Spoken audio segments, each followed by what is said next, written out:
La Fiscalía confirmó la rebaja de pena para Snyder Pinilla. Esto tiene que ver, por supuesto, con ese desfalco, ese robo a la Unidad Nacional de Gestión del Riesgo. El ex subdirector pagaría más o menos, un poquito menos de 6 años de cárcel, Daniela. Pues es que Snyder Pinilla ya restituyó los 618 millones de pesos que se comprometió a devolver de lo apropiado en el fraudulento negocio de los carrotanques. También ha colaborado estrechamente con la justicia y esas fueron las razones que tuvo en cuenta la Fiscalía para modificar el preacuerdo inicial, rebajando 10 meses de la pena que tenía que cumplir Snyder Pinilla. Así lo explicó en audiencia la fiscal María Cristina Patiño. Snyder Augusto Pinilla Álvarez estaría efectivamente privado de la libertad por 5 años, 8 meses, un día de prisión. La Fiscalía otorga el descuento del 45% de la pena en consideración a la calidad de la información y su eficacia brindada por el imputado a efectos de continuar con el esclarecimiento de los hechos y lograr declaraciones de responsabilidad penal de otros actores. También en la audiencia, Snyder Pinilla tomó la palabra y volvió a pedir perdón al país. Como lo decía, fui el primero en levantar la mano en abril del 2024, en una incertidumbre muy grande, porque todo el mundo me culpaba a mí sobre los hechos y yo decía, ¿por qué está pasándome esto si yo solamente fui un instrumento para muchas cosas que estaban pasando en la unidad? Hoy día los máximos responsables están libres y mi compromiso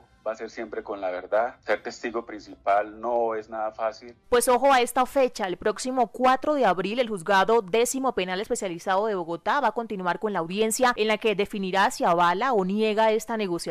De ser aprobada, Snyder Pinilla podría convertirse en el primer condenado por el desfalco a la Unidad de Gestión del Riesgo. Daniela, gracias. Ahora, este acuerdo, Espinosa, tiene mucha gente en el Congreso comprándolo motil. Pues Gustavo, yo creo que sí, porque recuerde que entre otras cosas que ha contado el señor Pinilla, una de ellas es que él, a través de interpuestas personas y de distintas maneras, le entregó plata a 2 expresidentes del Congreso, bueno, del presidente de la Cámara de Representantes, Andrés Calle, y también al que en su momento fue el presidente, el señor Name, del Senado.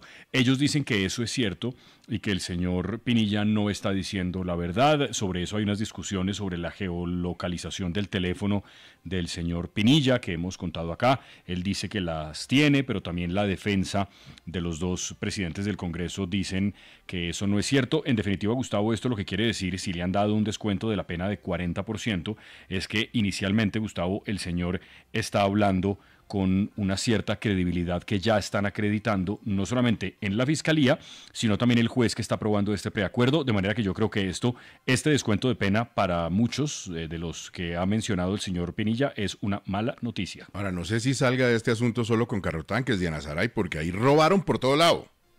Gustavo, es que perdóneme, pero qué negociazo. Devuelve 600 millones del contrato de carrotanques que fue cercano a los 46.000 millones y es lo que él ha reconocido, se pagó como coima, pero es que este escándalo, recuerde usted, incluyó ollas comunitarias, incluyó también todo lo de La Mojana y el cierre del dique, muros de contención, entrega de kits de alimentos. Este robo de gestión de riesgo fue inmenso. El señor Snyder Pinilla colabora, cuenta todo lo que pasó con carrotanques, devuelve 600 millones y en 5 años, que es el acuerdo, 6 años, ya está listo en su casa. Además, recuerde usted, Gustavo, que vienen más beneficios por trabajo, por estudio, 600 millones y listo. Salimos de un lío que valió miles de millones de pesos y que usted sabe, Gustavo, hasta ahora solo se avanzó en carrotanques, pero esto es inmenso.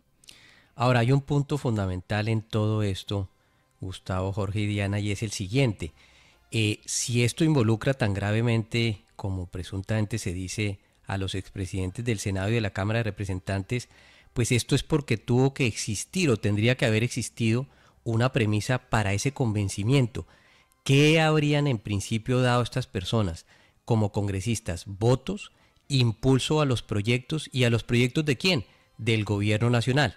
Luego, la otra parte clara y fragmento de esta partitura de manera interesante es a quiénes benefició finalmente, si es que aconteció, como lo dice el señor Pinilla, esta maniobra en principio legislativa dentro del gobierno, porque aquí hubo o habría dentro de ese escenario un convencimiento y esto terminaría siendo otro capítulo, si se quiere igual o si se quiere más grave, de la conocida, tristemente célebre episodio de la Yidis política.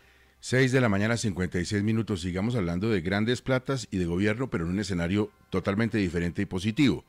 Se anunció en las últimas horas un paso más en lo que es el retiro de Telefónica de América, la venta de los intereses en Telefónica aquí en Colombia, Millicom, que está ahí perfilada y perfectamente dispuesta. Y esto supondría, Cristo, también una platica importante para el gobierno nacional. Sí, Gustavo, ese es el tema que está pendiente de una decisión final por parte del presidente de la República. Colombia Telecomunicaciones, la antigua Telecom, después de la privatización, las 2/3 partes era de Telefónica. Millicom la adquiere, como usted lo dice, una cifra de más de $400 millones. 1/3 parte de esa empresa es propiedad todavía del Estado colombiano. Y Millicom ha ofrecido la compra en las mismas condiciones de esa 1/3 parte de Colombia Telecomunicaciones. Ya se está en la valoración también por parte del Estado para garantizar un buen precio. Eso significaría, en medio de estas cuentas fiscales que no cuadran y de este déficit de caja que tiene el gobierno nacional, unos ingresos importantes para la nación, dependiendo de la decisión que finalmente tome el presidente de la República. Y de esta manera Millicom amplía su participación en el mercado de las telecomunicaciones en Colombia. Se comenzó a mover duro la pelea en la Cámara de Representantes por la presidencia de la corporación. Uno supondría, Cristo, que si se cumplen los acuerdos le tocaría cambio radical, pero vaya uno a saber.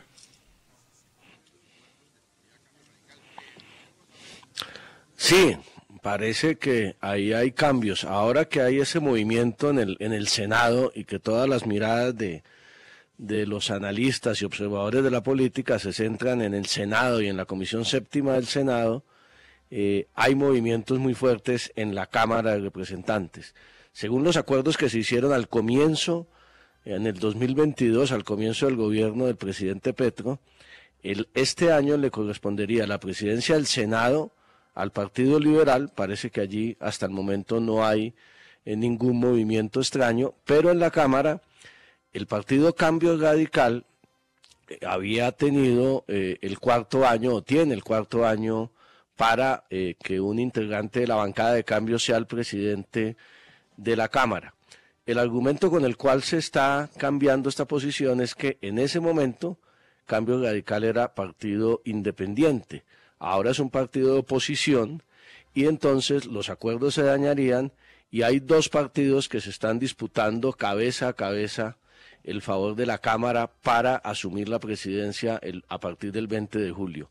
El partido de la U, que tiene 2 o 3 candidatos internamente, el representante de la Cámara del Valle, Jorge Eliezer Tamayo, otro representante de la Cámara del Valle, Julián López, y el representante de Norte de Santander, Wilmer Carrillo. Y en el caso del Partido Conservador, que tiene 27 representantes a la Cámara, su bancada, y que acompañó las reformas sociales en la plenaria de esa corporación, tiene como único candidato al representante de la Cámara por Bogotá, Juan Carlos Wills. Luego estos meses van a ser de mucho movimiento y seguramente los acuerdos finalmente no se van a cumplir en el caso de la Cámara de Representantes. Vamos a ver qué pasa en esa pelea por la Cámara de Representantes. Son las 7:57. Bueno, habló el ministro de Minas y Energía, ¿cierto? Edwin Palma, de gas. Gustavo, gas, le preguntaron por las tarifas de energía, le preguntaron por otras cosas. Qatar. Y le dijeron, oiga, ¿y cómo es lo de Qatar? Oiga lo que dice el ministro Palma. Está garantizado el suministro. Obviamente siempre hay desafíos que vamos a enfrentar. El presidente ha dicho, traigámoslo de Qatar. Estamos inmediatamente, el presidente dio esa orden, hicimos una conversación ya con la señora embajadora de Qatar para buscar conversaciones con el gobierno catarí. Todas las opciones las vamos a explorar. Onshore, offshore, importación de cualquier país. Aquí ningún país puede estar vetado en esta discusión y nosotros vamos a dejar abiertas todas las posibilidades y por eso todas las ideas que permitan incluso limitar. Aquí hay un monopolio y un oligopolio no solamente en el sector eléctrico sino en el sector del gas. Hay varias cosas, Gustavo, que me parece que quedan claras. Lo primero es que, en efecto, esa es una posibilidad que se está considerando, que ya hubo, según dice el ministro Palma, un primer acercamiento con la embajadora de Qatar en Colombia. Lo que me parece que despeja la primera duda, y es si el presidente Petro ya tenía, cuando estuvo en Qatar, alguna especie de acuerdo o de acercamiento con el gobierno qatarí. Parece no ser el caso, aunque hay fuentes de la Cancillería que insisten en que ese sí fue un tema del que se habló en Qatar. Y lo segundo, Gustavo, que me parece que va a ser muy importante para todas las empresas de gas en Colombia, particularmente para aquellas a las que la Superintendencia de Industria y Comercio les ha metido el diente en las últimas semanas, es que el gobierno con esto está aceptando que sí hay que traer gas. Claro.